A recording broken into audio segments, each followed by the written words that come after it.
रामकृष्ण मंडळी. तर बघा आता गणेश भाऊची भाऊ आहे ती बोरगावचे.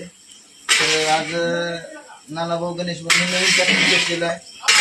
तर त्या येणाऱ्या लेबरला म्हणजे लेबर म्हणजे ही आपली लक्ष्मीच असते.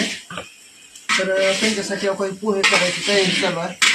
तरी गणेश भाऊचे भाऊ आचार्य पहिल्यांदा का तेल टाकलं, दुसऱ्या नंबरला लसण टाकला, 3 नंबरला मिरची टाकली, 4 नंबरला कढीपत्ता टाकला, 5 नंबरला शेंगदाणे टाकले.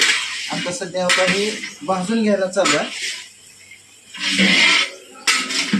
आणि हे चांगलं जरा कडक झालं की मग पोहे टाकायचे. म्हणजे आता हे कांदा टाकण्याची तयारी झाला पोह्यामध्ये.